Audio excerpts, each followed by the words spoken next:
Today's sermon is titled Spirituality for These Times, to be delivered by Reverend Ken Reed Brown. Ken Reed Brown has been a minister of the First Parish in Hingham, Old Ship Church, Unitarian Universalist, since 1987. He holds a degree in philosophy from Haverford College and earned his Master of Divinity from Starr King School for the Ministry in Berkeley. In between Haverford and Starr King, Ken was the music teacher at a school for autistic and otherwise cognitively and behaviorally challenged children. Before coming to Old Ship, Ken was Associate Director of Cambridge Forum, a program at First Parish, Cambridge, sponsoring public events and radio programs on social issues. Ken and his wife Susan live in Hingham. They have 3 grown children and 4 grandsons, aged 1 to 5. I present my old friend, Ken Reed Brown.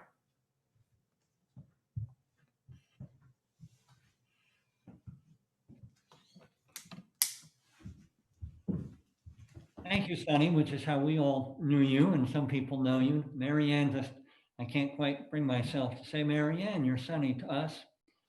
It's delightful to be here. Thanks so much for extending the invitation. Wonderful to be with you. And if I was a whippersnapper almost 50 years ago, as you said earlier, Sonny, then you were too, because I think we're about the same age. Anyway, 50 years. It's a while, and it's good to be here after all those years with you. So this is the first sermon I've delivered in California, so to speak, since I was a student at Starr King all those years ago, 40 or so. And the occasion is made more special by my connection with Marianne, with Sonny, and it has been all these years. It's a long story. I gather she has shared some of that with you, having to do with my cousin, Jane, and my mother, who was a great supporter of Sonny and her poetry. In any case, here we are now. Wherever each of you are, I'm across the coast from you, on the other side of the country, preaching from First Parish in Hingham, Unitarian Universalist. I'm actually preaching from our parish house. You see a photograph here, and thanks to Randy, he found these photographs of our meeting house across the street. Right now, there's a Sunday school class, our OWL, Our Whole Lives group. The 8 kids in that group were able to spread out, be quite socially distanced over in the meeting house. So I'm over here in our parish house, where our offices and classrooms and fellowship hall and so on are. The meeting house was built in 1681, just to give you a slice of history. 1681, it was the second meeting house for Hingham. The settlers had arrived in 1635, and I heard earlier that Mr. Loring, I'm forgetting your first name now. Well, maybe you're not Loring, but one of your members goes back to Loring's in Hingham, who arrived in 1635.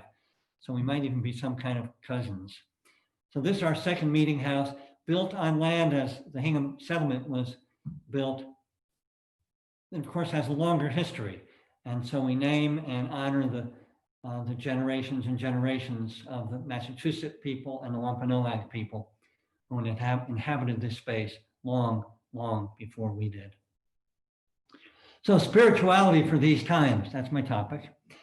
These times, a time I hardly have to tell you of urgent social issues, rising for racial justice, climate change, the climate crisis, upcoming contentious and potentially contested election, a pandemic, of course.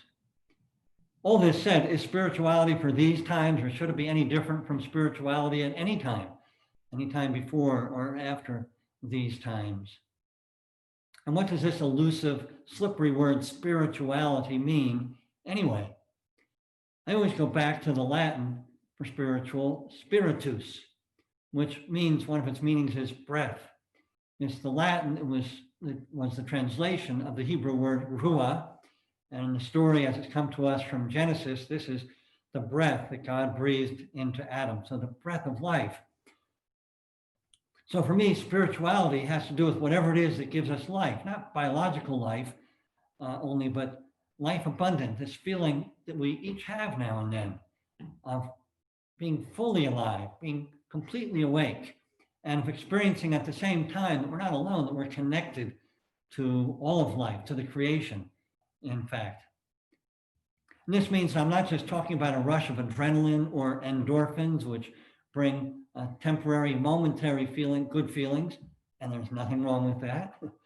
I'm not against momentarily or for longer periods of time. Feelings is good with endorphins, but I'm talking about something more enduring, which indeed means that there's no such thing as a spirituality for these times that's different from any other time.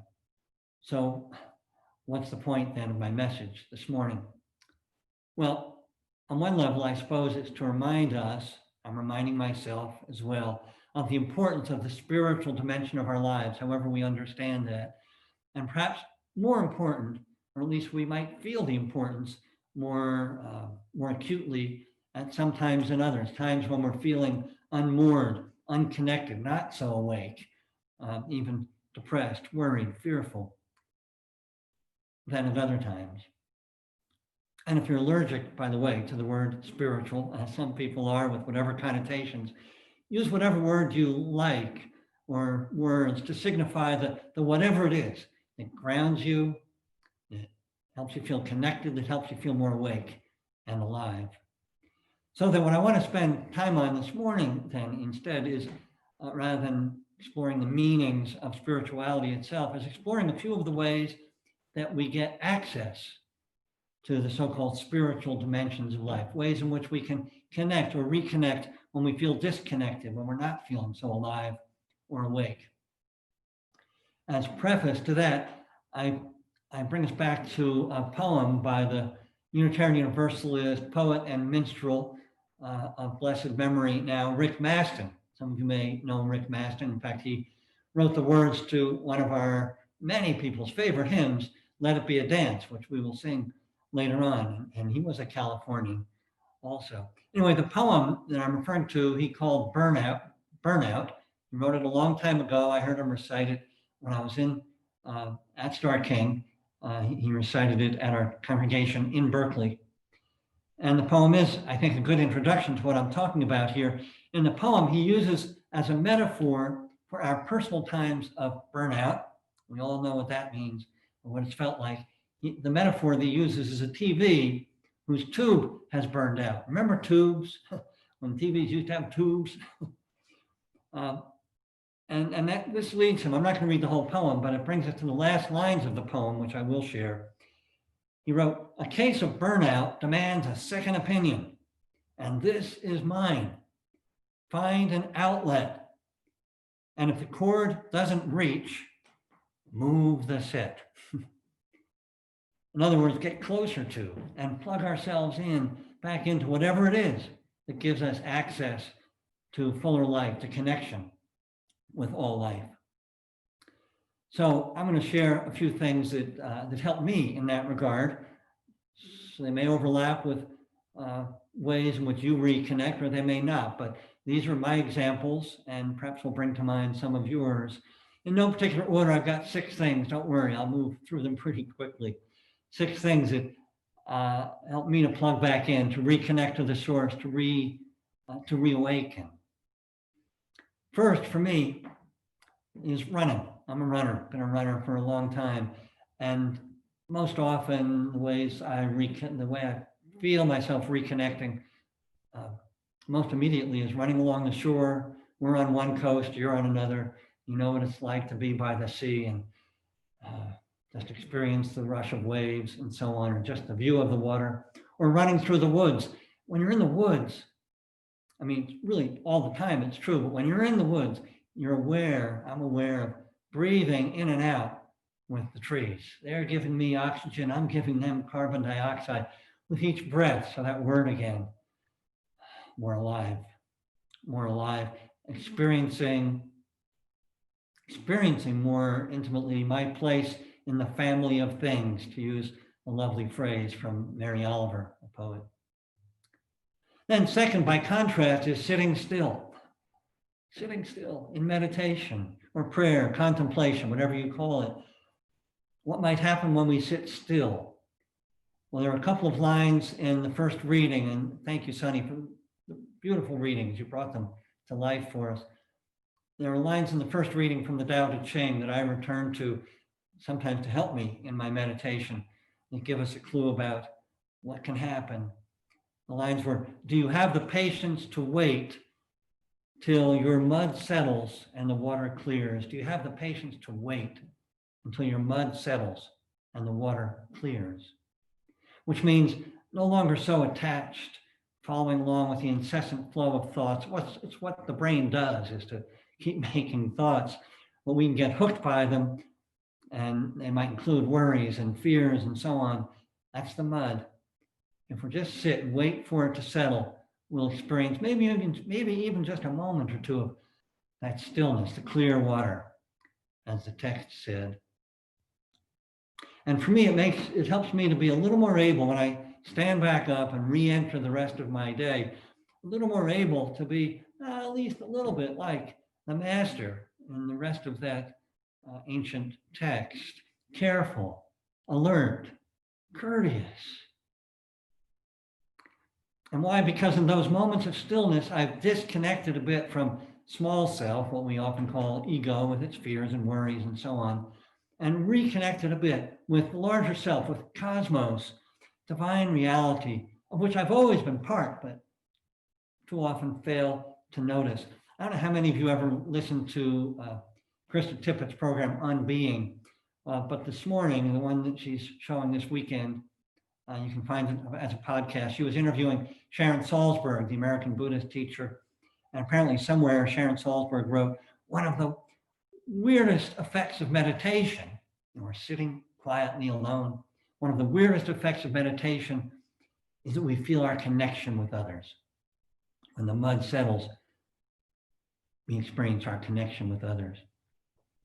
Well, the third thing is reading ancient texts, as we've done a little bit this morning from the Tao Te Ching. It might be the Bhagavad Gita or the Bible, any one of a number of ancient texts, or philosophy or poetry, really settling into some old or new contemporary text can wake me up.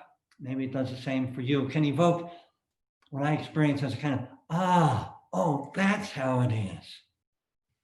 That's how it is.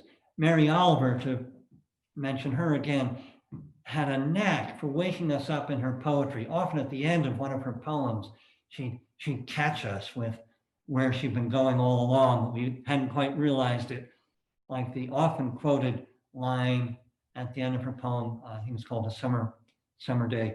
Tell me, what is it you plan to do with your one wild and precious life?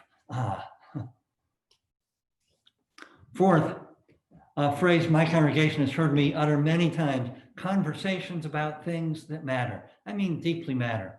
The sort of conversations, whether about the meaning of a poem or text, about the meaning of life, or about a pressing social issue, the sort of conversations that wake me up anyway, and sometimes around the room. And not because we come to some earth-shattering, transformative, or even agreed upon conclusion, but because the engaged conversation itself wakes me up in the midst of it. Philosopher Jacob Needleman, another Californian, suggests that thinking together awakens not only the mind, but the soul. Marianne, in her opening, talked about the meaning of spirituality as having to do with an expanded sense of soul. He said, thinking together, Needleman said, awakens not only the mind, but the soul, the larger self. And of the moral or ethical dimension of such conversations, he wrote this, that thinking together is a preparation for living together. Here at Old Ship, we often meet in this room, or at least we used to all those months ago, in this very room around a circle. Might be a meditation group or a class or even a committee meeting, whatever the purpose, or a forum, talking about any kind of matter.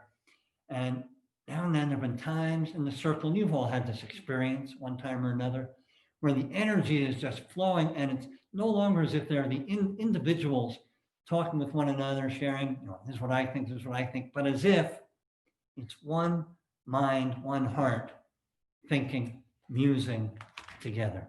It's a beautiful thing. Fifth, so we're getting there. Fifth, even when it takes extra effort, this one, because at the moment, I may not be feeling plugged in. Acts of kindness and service and activism wake me up, reconnect me. I'm sure this happens for you. A brief story from a long time ago. I was maybe 20 or so years old. I was at home at the time and driving somewhere on some errand, I can't remember what. And as I was going along, I saw somebody on the side of the road struggling to change a tire. So I stopped. I'm surely not a mechanic, but I could help with the tire. I helped, sent this person on his way. I can't even remember whether it was a man or a woman. I stopped and I helped, and I felt more alive, more connected, and not just to the person I'd helped, but to life itself somehow. I had woken up again. Simple, right? But again, so easy sometimes to forget. Similarly, taking action on a social justice issue or to help get out the vote. I imagine some of you, like many in our congregation, are doing that, postcards or calls, whatever. Marching together on some issue helps us reconnect, feel more grounded, alive. So I can sit around feeling anxious about the election. That's easy enough to do. Or I can write a few more postcards to encourage voters in Florida or wherever to vote. Sixth, and the last for now, but certainly not the least, music. We've been singing this morning, hearing music, wonderful music from you, and each of us singing wherever we are. So for me, whether being lifted or nourished by someone else's playing, whatever kind of music it might be, or myself picking a tune by myself on the banjo or the guitar, or singing with others, whether 5-year-olds leading them in Twinkle, Twinkle, or Down by the Bay, or my congregation in whatever, as we did this morning, singing some songs that everybody would know, Swing Low, Sweet Chariot, and so on. Boy, you sure feel connected and awake and alive in those moments. Who doesn't feel better after singing? Apparently, people have written PhD theses on this. Something happens in the brain, but it's more than that. There's something that happens in the soul. There really aren't words to express the depth of feeling or peace evoked. And whether it's a folk song or one of Bach's cello suites. I guess I'd add an addendum to this, really exposing ourselves, seeking beauty of any kind, whether it's music or art or in the outdoors, reconnects, awakens us. One more thing. Notice that none of these 6 ways of awakening to life, connecting to spirit, have anything whatsoever to do with watching the news or your news feed or whatever it might be, reading the newspaper.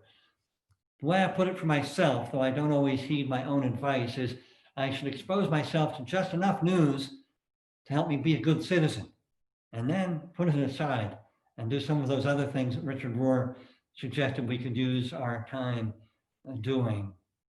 Well, I've had parishioners come to me, particularly in recent months, they feel overwhelmed by worry and fear, anger that they can't quite control. And sometimes I'll ask them, how much news do you watch? And there may be, of course, going to be underlying issues for them, and we may be able to address or make a referral, but maybe less news. Richard Rohr says an hour a day for all of it put together. And I did have someone come back to me after one of those conversations several weeks later and say, it works. I feel so much better. So I second Richard Rohr on this. Limiting the news, case closed. Peace of mind and more time for all these other practices that help us connected and that enable us to be more effective and kind human beings, truly alive, truly awake.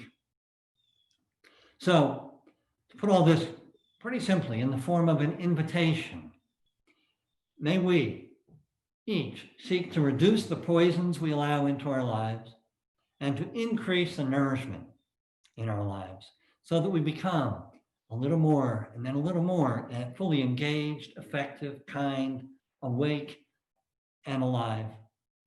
And as we heard in the initial words from Marianne, if our own light feels dim, may there be someone else, And may we be that someone else for someone whose light seems dimmed, to help them awake a little more. To become the sort of human beings, more like the sort of human beings that our families and our friends, our communities, our nation, and the world need now more than ever. So may it be. Blessed be. Amen.